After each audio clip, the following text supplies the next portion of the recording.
Okay, welcome everybody. My name is Paul Buitink, and my co-host today is Jan Burgers. We're very happy to talk to my old buddy Griff Green. I think currently in the States. Thanks. Hi, Griff. Hey. You're going to tell us everything about the DAO, which is at the moment very popular. It's also being reported on in mainstream media, and a lot of people want to know more about it because it's currently the most successful in terms of dollar amounts, successful crowdfunding in history. And of course, we want to know more about it. What's your involvement? Also, your company Slock.it. And we want to know everything about it. But let's first start with you as a person, Griff. You've been traveling across the world for years. We met in Ecuador, actually, where I was living, and you were living there briefly as well. And then I think around 2 years ago, we met in Chicago at a Bitcoin conference. What have you been up to all these years, and what does drive you?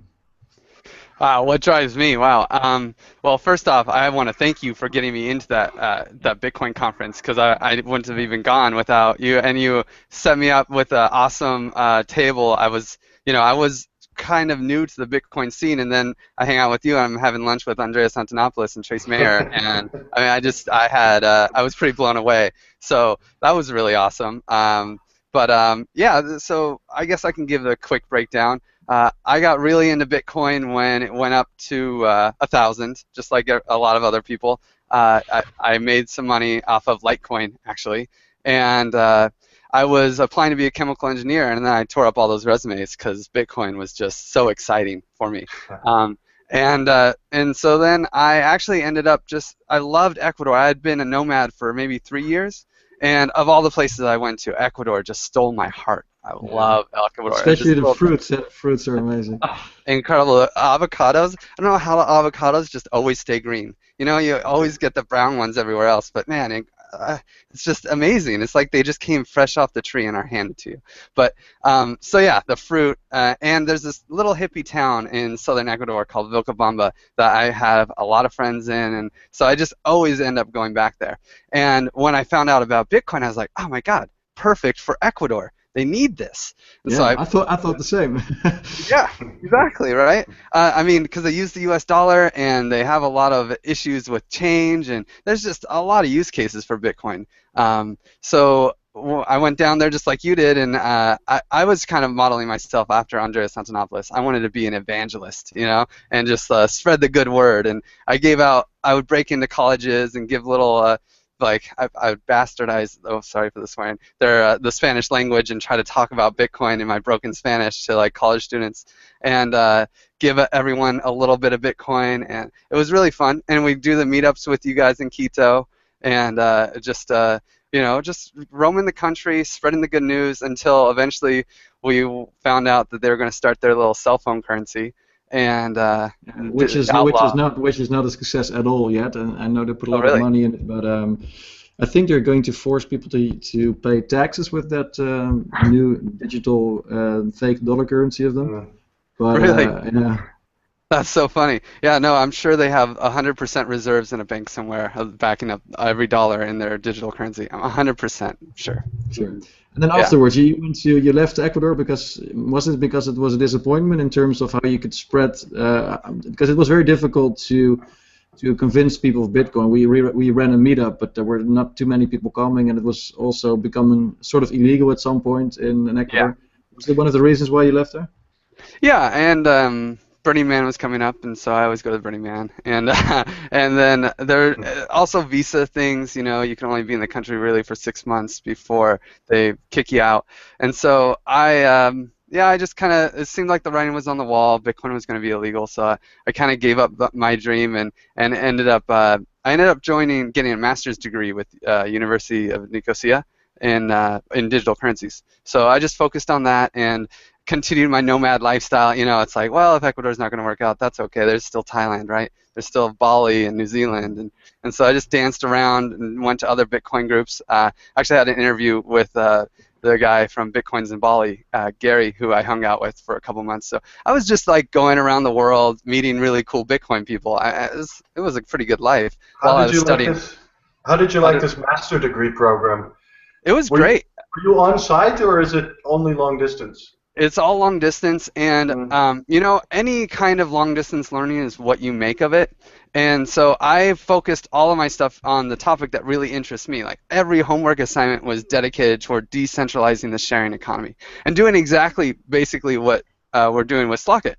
And that's how I got the job too. You know, I mean, I feel like if you just put in the hours and you dedicate yourself toward any one task, you'll get there if you're persistent. And so I wanted to decentralize the sharing economy with digital currencies, and what do you know? Someone else did too, and they're way smarter than me. So I just had to join up on their team and you know, see where I could fit in as a potential person. I wrote a bike sharing white paper for a homework assignment, and lots of other little pieces and parts of how to decentralize the sharing economy, and I just sent it all to them, and they said, "Yeah, come work for us. This would be great. We need more people." When was that? When did you start working for Slock.it?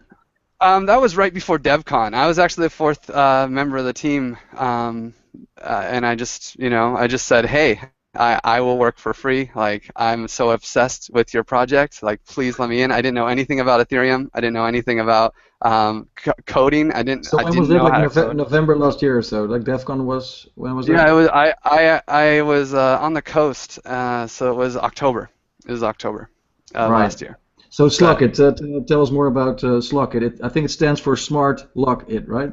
Yeah, it's smart, safe, secure lock, right? And the real goal of Slock.it is to bring about a universal sharing network. Try to bring about an access-based economy as opposed to an ownership-based economy. We really think that, like, decentralizing the sharing economy, what does that even mean? You know, it's about being able to allow anybody to share any item with anybody just by using their cell phone and maybe the Ethereum computer if you're on the entrepreneurial side.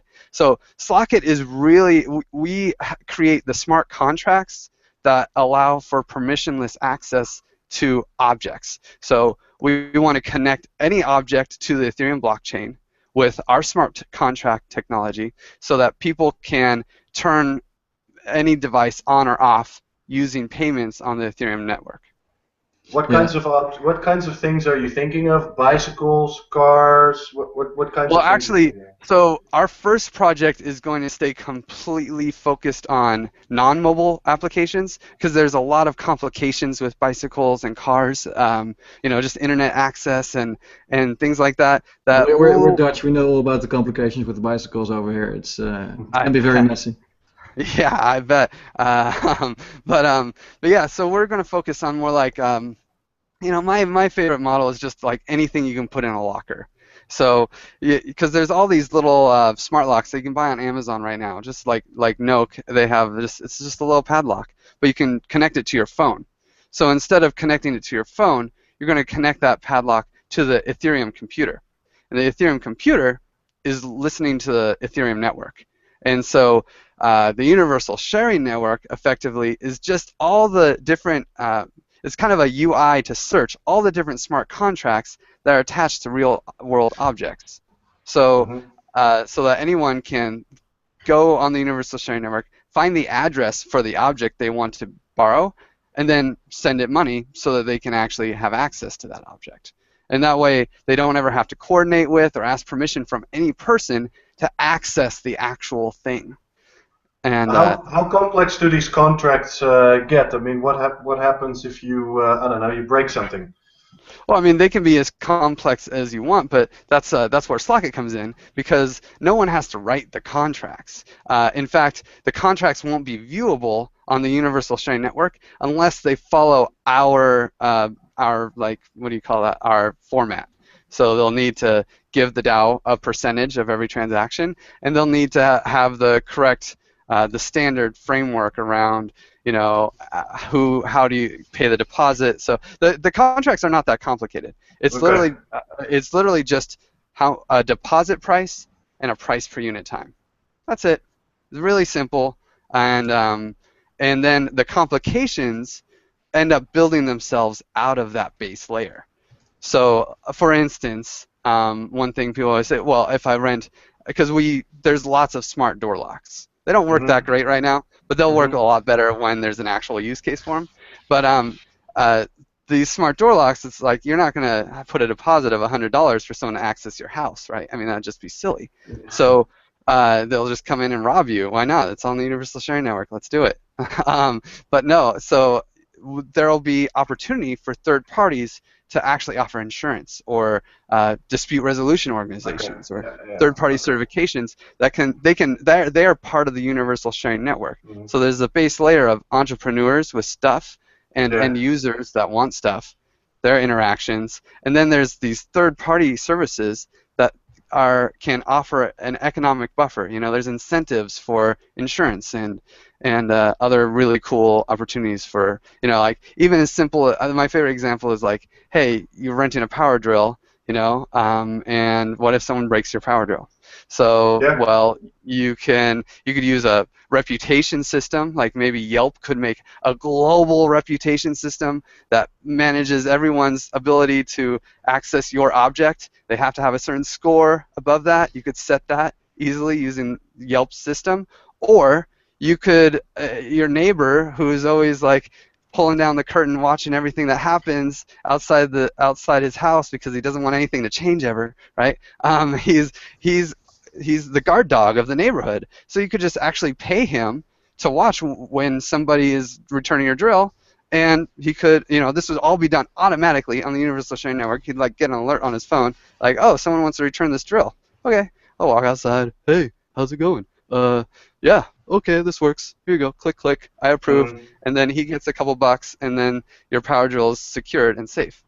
So it could be. It's such an open network. There's so many opportunities because there's no official limitations on who can participate or what creative ideas they can come up with. I've been in the blockchain / Bitcoin / whatever space for quite a few years. Nowhere near an expert, but some of these promises have been made, of course, for years now. And at the same time, you hear skeptics saying, well, a lot of these solutions are just solutions looking for a problem. If you look at things like Airbnb and Uber, to what extent is it more interesting or more user-friendly for an ordinary user to use the Universal Sharing Network instead of just using Airbnb? Well, so the thing is, they will go hand in hand. I mean, the Universal Sharing Network is like it's kind of like a new internet for objects. So in no way is it competing with Airbnb. If anything, Airbnb users that are already using that network to support people would want to use our network as well to hand off the keys, not have to coordinate with people. Or maybe they want specific insurance.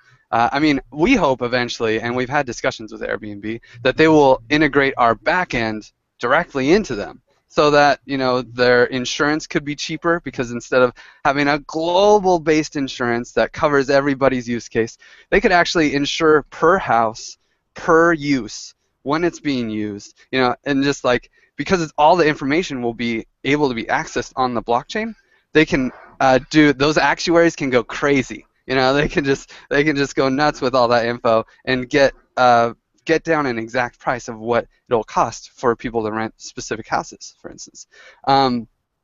So we think there's a lot of advantages. The biggest one is the centralized databases are insecure. They're security risks, and they are very expensive to maintain. Yeah, well, the blockchain is cheaper, you mean? Well, there's also security risk with the blockchain, right? Yeah, I mean, I guess for Airbnb, it probably is easier and cheaper to just run a centralized database. And that's the biggest problem that I have with the sharing economy as it is. It's really incentivized for large players to take the economics of scale to mass, because they can use centralized servers and handle their own issues. Whereas in a decentralized system, everybody's on the same playing field. Everyone's using the Ethereum network. So if somebody wants to have like just 4 houses in Seattle that they rent out, they can do that on a Universal Sharing Network. They don't have to put them all on Airbnb. They can do they have access to all of the abilities that Airbnb does, except it's more secure and cheaper for them. So is it your position that I mean, one of the main motivations people are really interested in cryptocurrencies and all these ideas is basically the idea of access for people, right? So access to a financial system, access to financial services, and all kinds of other services that they now don't have. Is it your position that in order to grant this kind of access, you need the decentralization? I mean, aren't there other ways we could?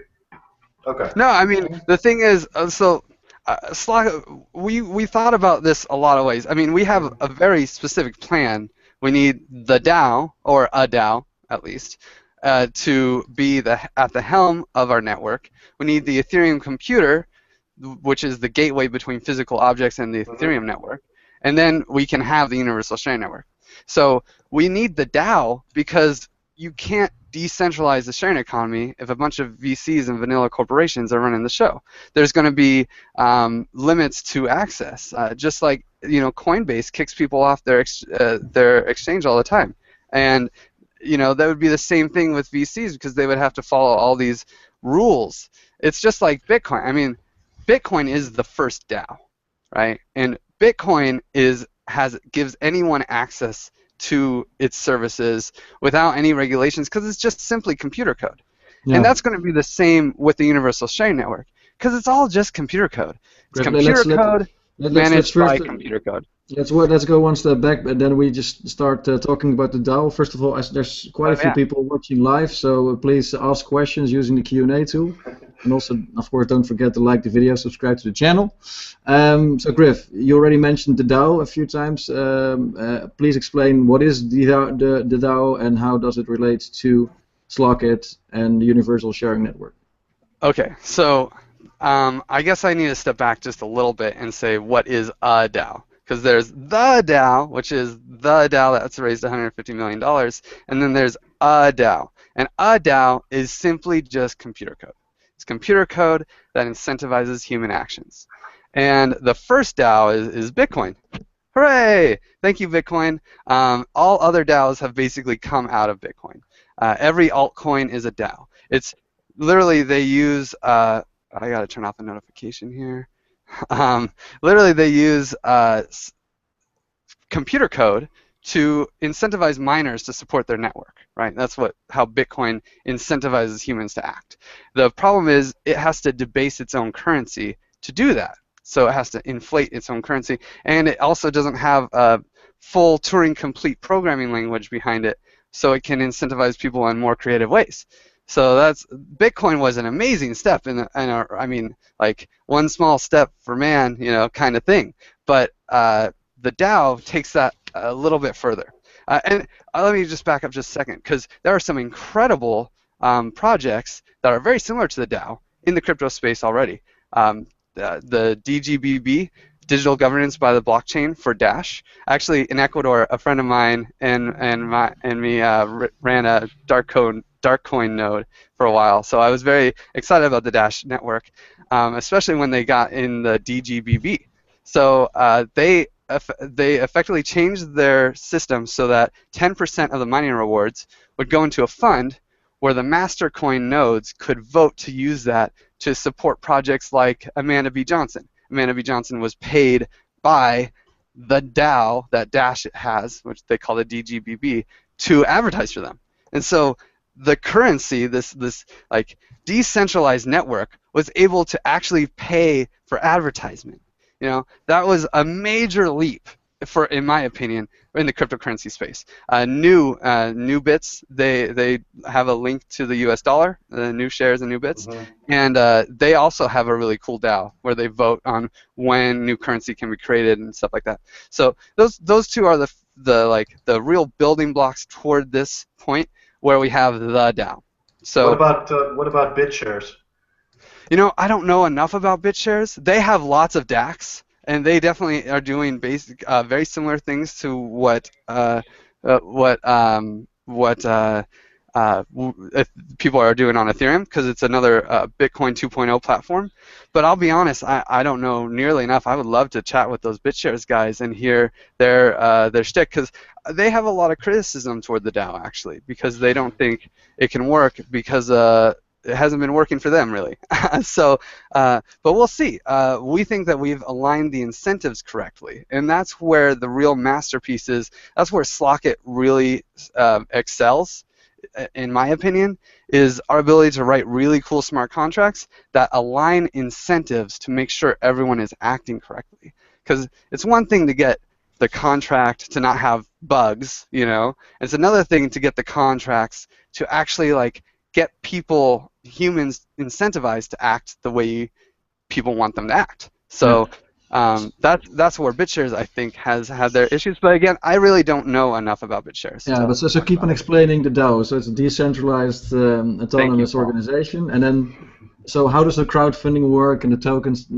Give us a bit more detail. So TheDAO was created on April 30th, and at least it started its creation phase on April 30th. And for the first 2 weeks, people could send in Ether, and DAO tokens would literally be created out of the Ether, and it would just like come into being in their Ethereum account wallet. What happened to the Ether tokens? Sorry, what happened to they're locked up? Yeah, they're locked up. So smart contracts can be thought of as a digital safe. The DAO is just a smart contract. It's just computer code, right? And it's a safe that says the money can only leave here, kind of like a multisig, like a really complicated multisig, that says the money can only leave here if this happens. And for the DAO, the money can only be sent somewhere if the curators approve of an address that it can be sent to, so they kind of do the technical check to make sure that someone's not submitting an address that is going to steal money from the DAO or be a danger in some way. And then if the DAO token holders vote to agree that they want the Ether that is backing their DAO tokens to be sent to that contract. So those are the main things. The voting is we have to have a minimum quorum. They have to reach quorum. So 20% of the DAO tokens have to have voted on any proposal for it to go through. And of course, it has to be a majority vote, so more yays than nays. So what happens to the people so let's say 20% vote for some kind of proposal and 80% they don't vote, and then let's say the proposal makes profit. How are the profits distributed? Okay, well, first off, everyone. So it's kind of like voting in, an election. It doesn't matter if you voted or not. The president is still your president, right? So same with the DAO. It doesn't matter if you voted or not, or if you voted no. If it chooses to the proposal passes, everyone is subject to it. So money will go to a smart contract, and everyone will receive rewards from that proposal. So and everyone also has to contribute money, even if you didn't vote for it? Yes. Because they're not contributing money, they own DAO tokens. So their DAO tokens are effectively backed by the digital currency that is in the DAO. So when the DAO spends money, the amount of Ether that backs their DAO tokens is decreased a little bit, and in replace, they receive reward tokens. And those reward tokens are how they can claim their rewards for whatever proposal they are choosing to support, or the DAO chose. So, but then don't you run into a very big problem, actually, with incentives? Lots of times in these situations, my guess is it'll be very hard to get people to actually vote. Yeah. And you might just have a small minority voting for some proposal, while maybe 80% doesn't actually know how to vote, or just doesn't vote for whatever other reason. And then you have a small minority basically deciding what to do with the money of a whole big group of people, right? Yeah, well, we don't want in the end, do we really want, I don't want to say that. The fact is, the way the incentive structure is set up, the people with a lot of money in the DAO, they have more vote in the DAO. Because if you have $1 million in the DAO, you are very highly incentivized to make sure the DAO votes right, and that it supports projects that are going to make you money. So we have all of those whales, and on top of that, all of the people who invested a lot of money for themselves, that maybe it's just like, $1,000, but that's a lot of money for some people. Everyone's going to be reviewing these proposals, and they're all going to be chatting about it on the forums, and there's going to be Reddit posts, and there's going to be all this information out there. And then when it comes down to it, people will vote. And we believe that in the wisdom of the crowds. We believe that because everyone is able to actually leave the DAO, that everyone has control of their funds in the DAO, that they will vote in their own self-interest. And so they will choose, they will look at it independently and say, hey, yeah, okay, I think that's a good investment for me, for my money. And then they will choose their answer, and then whoever has the most DAO tokens wins. So, and that's the incentivization. But in order for the wisdom of the crowds to work, right? So I did quite a lot of research on this particular topic. Yeah. Oh, good. For my PhD. So wisdom of the crowds usually works with very selective kinds of questions and issues, and it works with people who are, and it works in very limited context, under very limited kinds of conditions. So you can't just throw people together in any kind of context for any kind of decision-making problem and expect the wisdom of the crowds to work. Now, I don't know who the whales are in this situation, but we basically have a situation where there are a whole bunch of people who probably are not people who are experienced in professionally investing money, deciding how do they, because that's also a practical question. Like, I mean, do you actually interview the people that come up with proposals? Do you go look at their office? Do you go investigate their books and all these things? So, in order for the wisdom of the crowds, I'm not sure that it would be very appropriate to rely on that principle here, because you're basically dealing with people who don't have direct access to a lot of kind of information, like personal interviews with the people who are doing the proposals. You're missing, you're using forums like Reddit, which are very prone to all kinds of, sort of extreme outbursts. I mean, how do you see this? How do you see this? I mean, the thing is, the onus is on the contractors. The onus is not on. This is the great thing about the DAO setup, is that the contractors are highly incentivized to be open and transparent, and to actually, the DAO tokens can't interview the guy, but hey, look at me right now. We are a contractor. I'm trying to tell you guys about the Universal Sharing Network. I'm trying to explain all these details and get the information out there so people will vote for us. I'm on Reddit every day answering all these trolls, man. It is difficult, okay? I'm not a troll. No, you're not a troll at all. And I think you have a valid point that wisdom of the crowds does not always work. It works in very specific situations. And we believe this is one of those. It is still an experiment. Hey, like, don't just hope and pray. I mean, that the DAO is going to work out. Or you don't assume the DAO is going to work out. It may not. That's totally possible. But we believe it will, and we've been willing to work for free for the last 8 months to make this possible. So may I make a small prediction? I mean, one of the things that might happen here in this context, which I think, if I remember correctly, also happened with BitShares, you're inevitably going to have people who are probably going to start acting as proxies, who people are going to turn to and look to for how they're actually going to vote. So rather than all of them perusing all these proposals themselves, you're probably at some point are going to get, naturally in some way, you're going to get, hopefully there'll be leaders. Hopefully for you, they won't be demagogues, because that's also a possibility. But yeah, that's a possibility. But we really want to. So when we were building this DAO contract, we made sure to make it really easy to update. Because we had to go for security over everything. I mean, we didn't know it was going to have $150 million in it, but a couple $1 million we thought, oh yeah, it might have a couple $1 million in it. We spent a lot of effort making it as secure as possible, but that limited the actual ability for complicated governance structures. We really want liquid democracy. Like that was what for the standard DAO framework that the DAO came out of. That we eventually want to put liquid democracy in there, where it's basically delegated voting.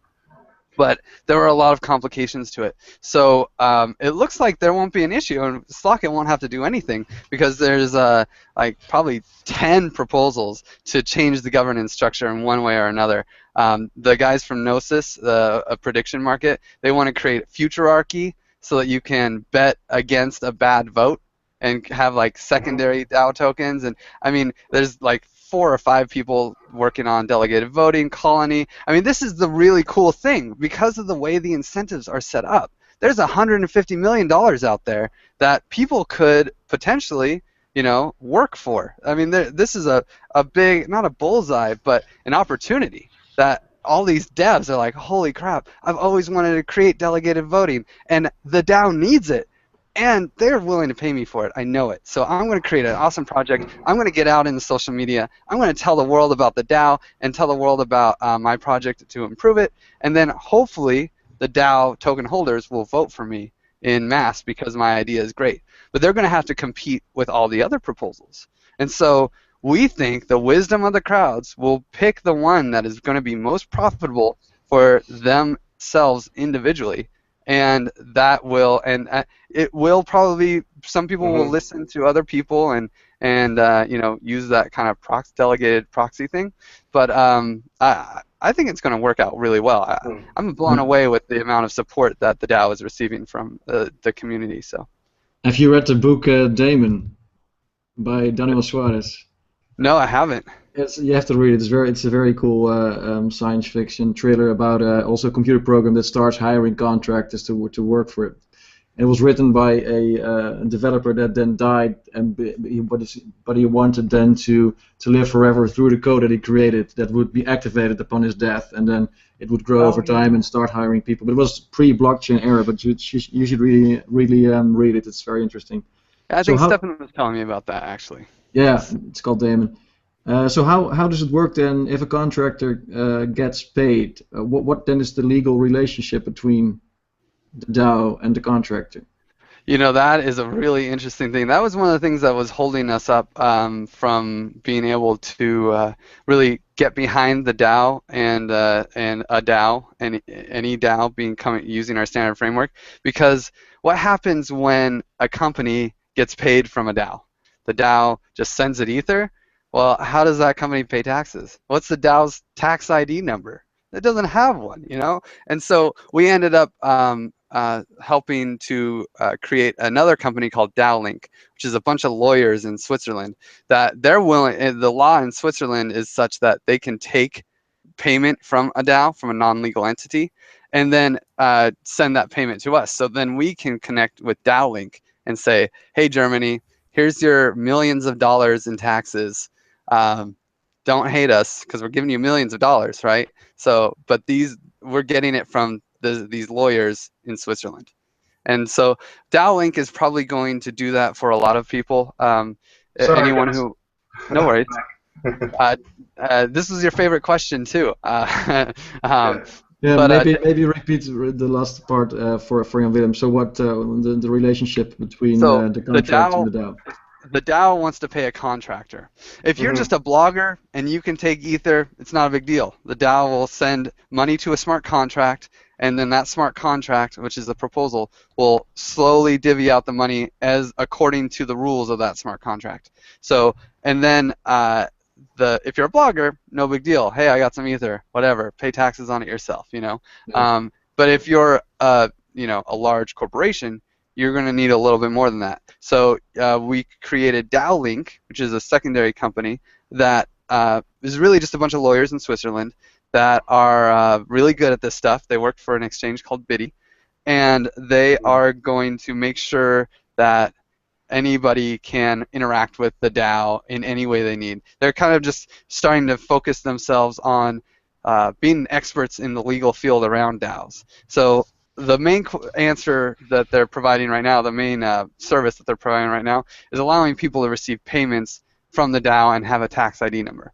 So how would it work then for you guys, for Slock.it? So let's say your proposal's being is passed and you get paid money from the DAO. How are you going to? Is the DAO then paying ethers to the DAOlink, and the DAOlink is sending you euros? Yeah. So in the smart contract proposal for the Universal Sharing Network, the address that is receiving payments will actually be owned by DAOlink.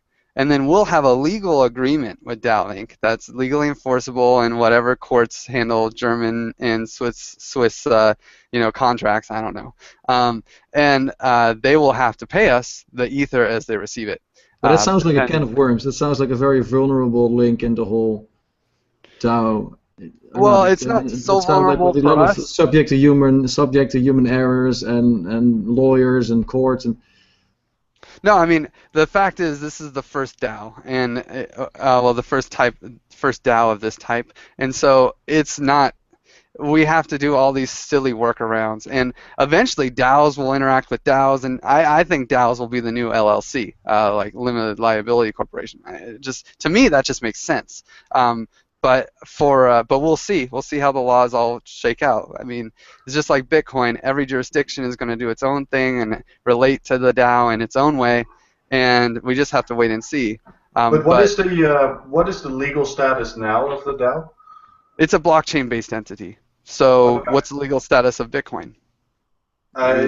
Yeah, but this is slightly different because in contrast to Bitcoin, you're actually pooling people's money together here, and they're actually it's slightly different. It is slightly different, but it's very similar because it's kind of like DAO token holders are miners. Miners are pooling their hardware. They bought a lot of that. They bought a lot of hardware, and they are receiving income from mining, right? And they're creating Bitcoins. And so they are anonymous people all over the world and that are in different jurisdictions and have to deal with different laws. And it's the same with DAO token holders. They, instead of mining, they send ether to a smart contract. Okay. And let's drop the analogy with the miners because I'm not really sure I follow that one. But look, okay, so here's an example. Some company has a grievance against the DAO, and now they're going to sue you. A blockchain-based company does not have is not a legal entity. So you need to either be a corporation, you need to be an association. How are you going to deal with that situation? Because I think that's a really important issue. Well, it's going to be dependent on jurisdictions, and I mean, there's so many complications. It's kind of like there isn't really a good answer for that. I mean, the only thing I can do is make analogies to Bitcoin because that's the only thing that we have as an example of a DAO that is interacting with the real world in a new way. And I mean, in the end, what I think is going to happen, let's say somebody has a grievance, well, they're going to, try to litigate against somebody somehow, and we'll see how it works out. It's kind of like, I mean, those Bitcoin miners are laundering drug money all over the place, right? Well, yeah, okay, but let's stop about Bitcoin. So what worries me about this context, so let's say somebody decides to litigate against the DAO, right? So I'm not a lawyer, so I'm kind of about what I know here, so you'd have to ask a lawyer to be exact. But my suspicion is they'll probably say you're maybe an association or a general partnership or something of that nature. That's kind of what it looks like. And in that case, and you get sued, they can literally pick one person that's involved in this and get the whole amount from them. And it's then their responsibility to find everybody else. So, somebody could get picked out here and could be in a very bad situation if something like that I mean, happens. I'm sorry. I have to compare it to Bitcoin because it is the exact same situation. All these miners that are supporting the Bitcoin network are in general partnership for the Bitcoin network.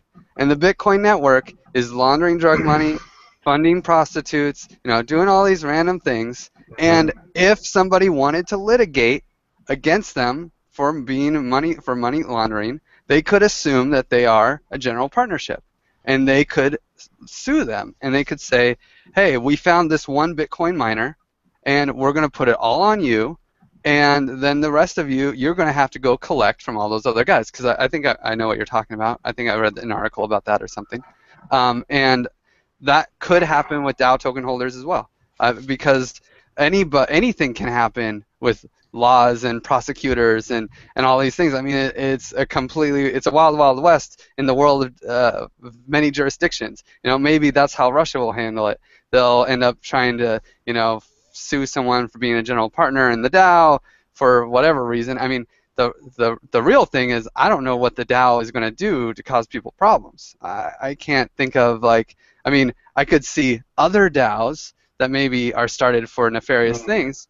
Yeah. But I think the DAO, I mean, we're just funding projects to, improve the Ethereum space and to make IoT blockchain, universal sharing network stuff. If something goes wrong with the universal sharing network, they might end up suing Slock.it or something. They might end up going after a legal entity because that's just a lot easier. I mean, how are you going to track down DAO token holders? I don't know. And like right now you have raised around 150 million, a huge amount. So you're also in the crosshairs The now. DAO did. The DAO, yeah, of course, the DAO. So you're now in the crosshairs also of the SEC and other interested parties. To what extent are you worried that you're being perceived as a stock pusher or someone that's promoting a share issuance? Let's say, for example, the DAO goes live, and then for some reason the ether value or the token value plummets. I mean, we've seen it before, of course, with several cryptocurrencies, including Ether. To what extent are you worried that the people now involved in promoting the whole setup are being seen as advising on buying stocks? I mean, we're relatively careful to say stuff like, "Hey, this is your investment." Of course, no, not at all. No. Yeah, Griff promises. No, don't say that. It's really tough. We're not lawyers, and this is a completely new thing. I mean, it's like I can tell you what I think and all these ideas, but it's just BS. But I mean, you I don't know. build like a ceiling where like let's just stop at a few million instead of just going on and on and on. Isn't there a risk of just making it too big, which possibly is not the most careful approach here? We wanted to get a true decentralization, and we didn't want to limit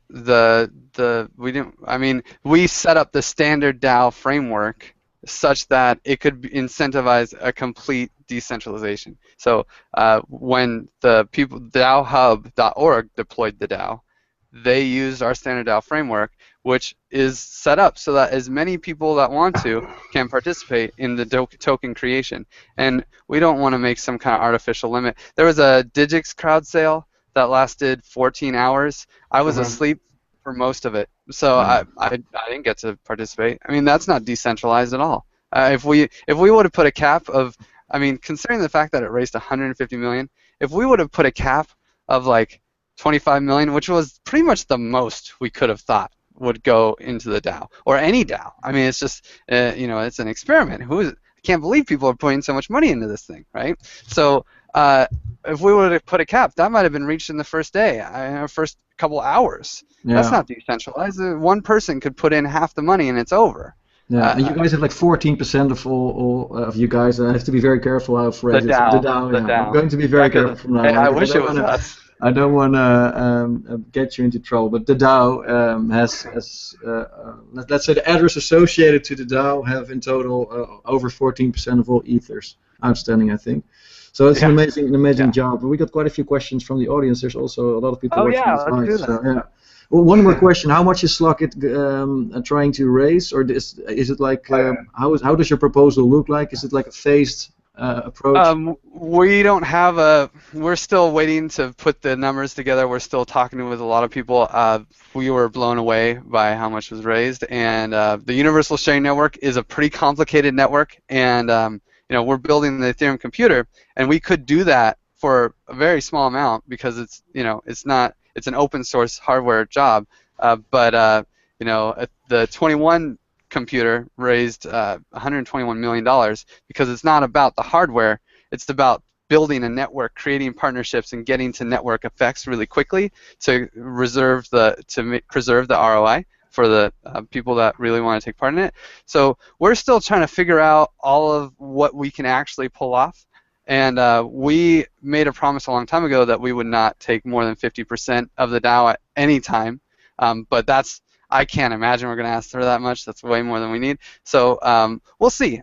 We're still working on that. We're talking to experts in the field and trying to figure it out. But I can tell you the payment situation, because the smart contract is out already, we're going to ask for a lump sum at the beginning so that we can use it to hedge the volatility of Ether. Because we're paid, Slock.it will be paid in Ether, and so if it goes up to $20 and then crashes to 10, I mean, it's going to be really difficult on us. I mean, we can't be laying people off on our company because, sorry, secretary, Ether price went down 20%, so you just got to go. Like, that's not going to work. So we need a lump sum to hedge the volatility, and then we'll have monthly payments every month to incentivize us to keep working on the project. And at any time, if the DAO doesn't like what we're doing, it can fire us, take back the money that's left in the contract.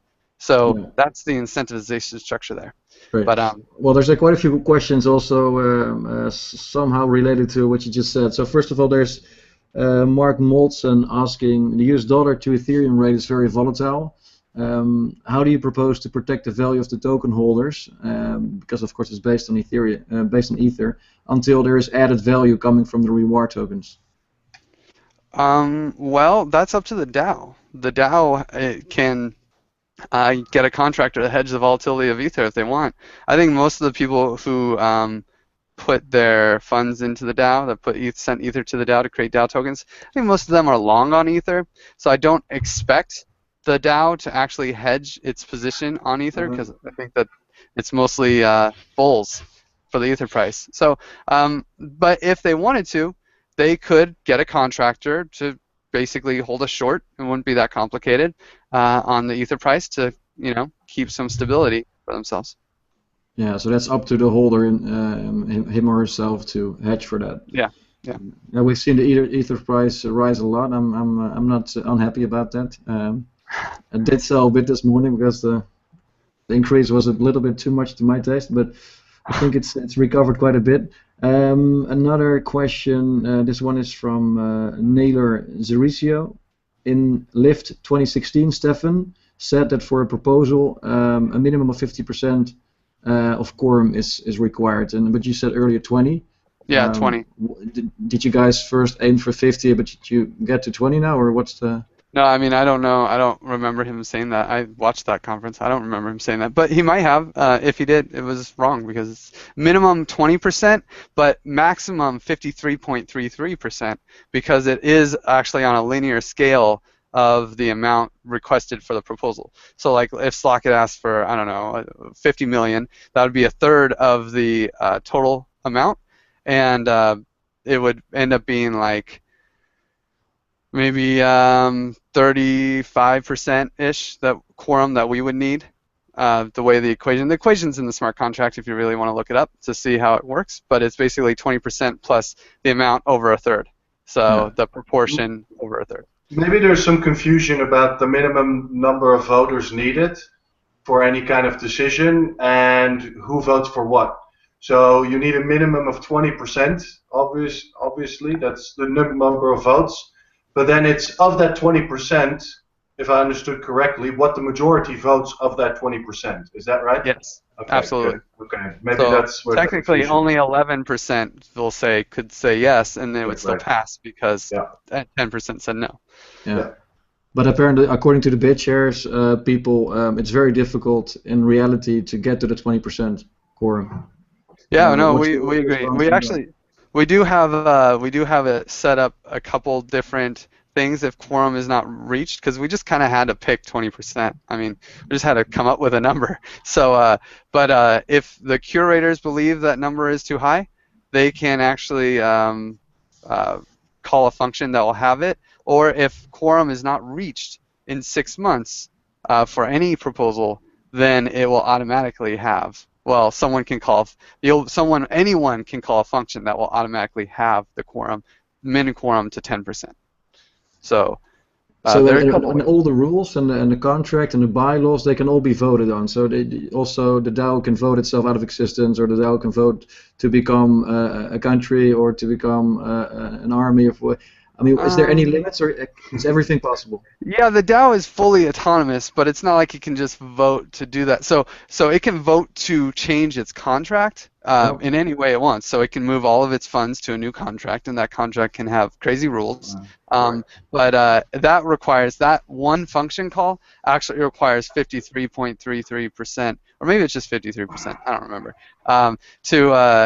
Of quorum to make that call. So it's going to be really hard to change the contract. It's going to require some major calls. So we expect most of the changes to happen through proposals that can interact with the contract, unless there's something really big. And then it's going to be like rock the vote. We got to get out there and get to these DAO token holders and tell them, hey guys, if you don't, the incentives are such that if they don't make a critical change to the contract, if they don't vote, the value of the tokens that they hold will go to nothing, or go really low. So everyone is incentivized to vote.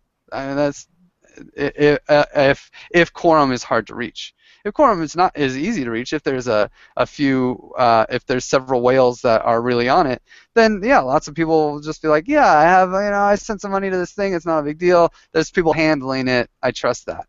If all of a sudden that becomes an issue, those people who are heavily invested in DAO tokens are very incentivized to vote. So. Right. Well, let's go to one more question from the audience. Neeler Zaricio also asks, so you're saying that the rich have more weight in votes than smaller investors? Yeah. Yeah. So what about oligarchies? And is there, do you guys have any idea how those tokens are distributed amongst holders, or is it because you can see, of course, how many addresses or how many tokens go to certain address, perhaps? Did you do any analysis on the distribution of the token holders as it stands now? We haven't, but there have been lots of people. I was going to look it up, but it doesn't matter. There's some Ether stats and DAO stats. There's a few different places to see the distribution because it's all open source. That's the magic of digital currencies. So lots of people are checking it out, and I think there may be like 10 people that have more than 1% of the tokens, and some of them are exchanges for sure. I think it's actually really well distributed, way better than Bitcoin or Ethereum there was no pre-mine, so that helps a lot. Everyone has an equal playing field for DAO tokens.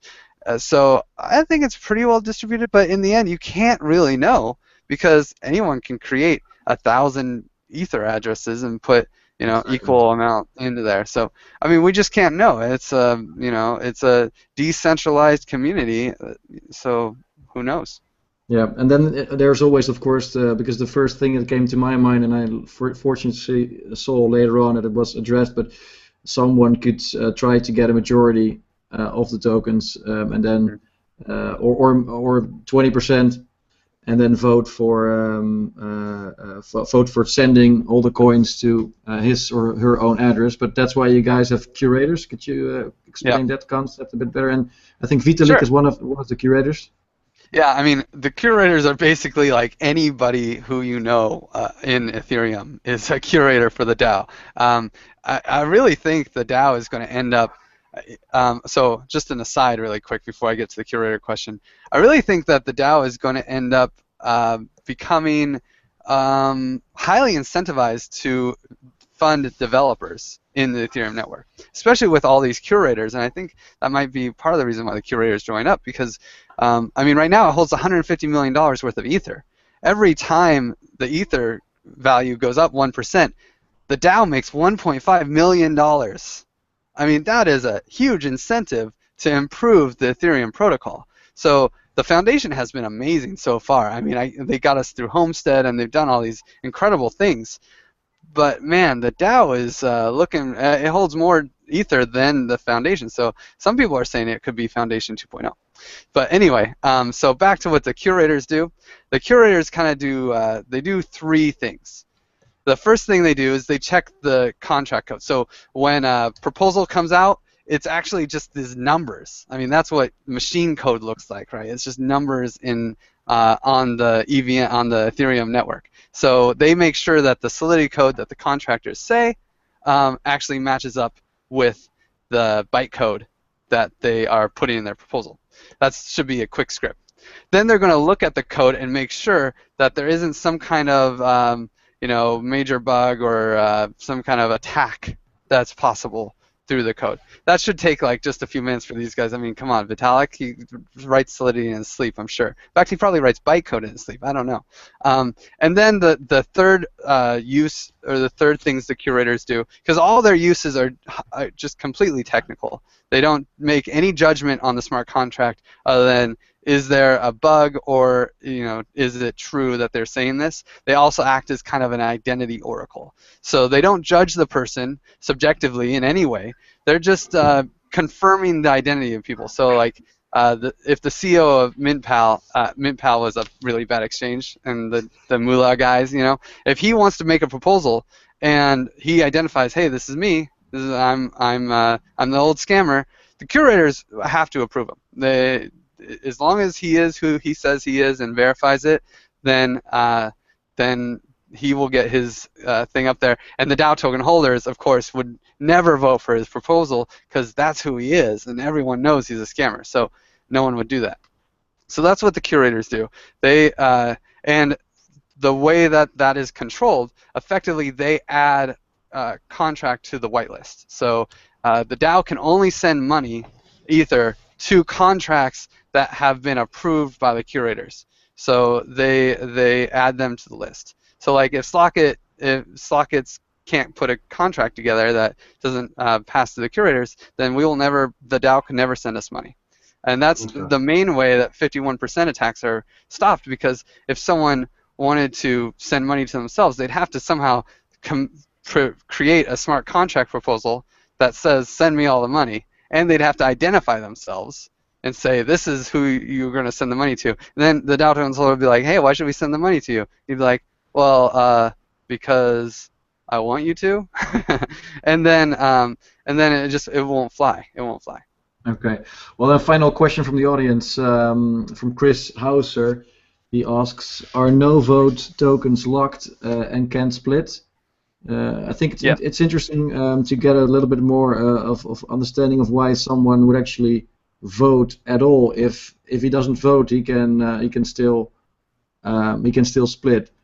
I can go through the different voting. There's like 5 different ways to vote in actuality. Even though it looks like just a binary yes or no, there's actually 5 different things you can do. So you can vote yes, I fully support the project. That's great. You know, you can vote no. The only times you'd really want to vote no if you disagree with a proposal is when quorum is guaranteed to be reached. So if you know that quorum is going to be reached, then you vote no because you don't want to support that project. But also, the vote of no means you cannot split the DAO because you are participating in the DAO's governance process. So you are, by voting no or yes, you're saying I'm with the DAO, thick or thin, right? The next way that you can vote is by not voting. That's the most powerful no vote. It still means you're sticking with the DAO, thick or thin, but then you're not contributing to quorum, which is technically helping the proposal pass a little bit. And of course, you're not giving any yes votes. So, and then the next way you can vote no very strongly is by trading your DAO tokens. It's a totally tradable currency. So if you don't like a proposal, just trade your tokens, and then you're out. You don't have to worry about it anymore. Yeah, I think that's what most people will do if they think a bad proposal is going to pass. They're not worried about voting. They're just like, oh my God, this proposal is going to pass? It's horrible. This token's going to tank trading it, you know? And then the 5th way is splitting. And splitting is very complicated. I'm not going to go into it because we're almost out of time. But you can split the DAO, create your new DAO, and then you will get the ether that was backing your DAO tokens will be sent to your new DAO, and you can do whatever you want with your new DAO. Well, that's cool because then you get a whole family of DAOs and sort of spawn new DAO links. And yeah, some people say this is the mother of all DAOs, and because every DAO token holder can split to make another DAO. And so like if a proposal doesn't get minimum quorum or it doesn't get, and it's a really awesome proposal, a bunch of people could actually split and create a new DAO to support that proposal and make sure it happens, because you know, I think that is the key thing that maybe the DAX of BitShares probably didn't have. It's like if problems creep up, everyone can split and solve those problems in their own unique way. There isn't a centralized authority that's really saying this is how you have to do it. There's so many Ethereum devs out there that everyone, and they are like cats. I mean, they are all very independent animals out there, those Ethereum devs. And so they're going to each have their own way to solve these problems. And in this free market economy, that independence and creativity is going to really be beneficial to the network, and proposals that are really good will find a way to get passed, and they will, because there's enough freedom out there to allow that to be possible. But we'll see. Yeah. We'll see. It is still an experiment. Awesome. John, any questions from your end? No, I think we covered the few main ones that I had. So. Yeah. Well, Griff, you're the community guy for Slock.it, right? Yeah. I mean, we know each other quite well. We hang out quite a few times in different places across the world over the years, and I've come to know you as a very honest, cool guy with a great mindset. You still owe me a cup of ayahuasca one day, but well, I'll get there. Yeah, but so I really hope this doesn't blow up in your face. I hope you guys can be successful. It's becoming huge, of course, so that makes me a little bit fearful and skeptical. But I do like the vision behind it, and I like your effort. So I wish you all the best, and I will be following it very closely over the coming days and years, hopefully. Yeah. Oh, thank you. Yeah, appreciate it. And yeah, I need to get myself a smart lock, I think, soon. Oh yeah, get yourself the Ethereum computer. So the Ethereum computer will turn any smart device into a smart lock for you. So where can people get the tokens? DAO token. The DAO is run by DAOhub.org, and so you go to DAOhub.org and you can create tokens. You can also get them on exchanges. I know Bittrex is going to trade them. I think Polo is trading them as well. Poloniex. And there'll probably be a few other exchanges that trade them. There's like an Australian exchange. It's on the DEX. There's a few IOU tokens. I mean, the DAO, it's got enough notoriety. There's going to be a lot of exchanges that will trade them as well. And then, yeah, and then you can always join the DAO's Slack. That's where most of the communication happens, is on the Slack. It's, oh man, I forgot it. It's TheDAO.slack.team, I think, something like that. Let me see. I have it over here. Let's see, where is that? It's TheDAO.signup.team. And there you can join the community of 5,000 people that are motivated to make the DAO a success. And Reddit is also a great place. There's a lot of talk on Reddit. That's probably where it's between the Slack probably has more talk, and then Reddit has like very defined points that you can learn a lot from. Right. Great. Well, thanks, Griff, and keep me posted. And everyone, thanks for watching. Make sure to like, share the video, and subscribe to the channel. And let's do it again in the future, Griff. Yeah. Oh, that was great. Thank you, Paul. Thank you, Jan. It was great questions. Okay. See ya. Bye.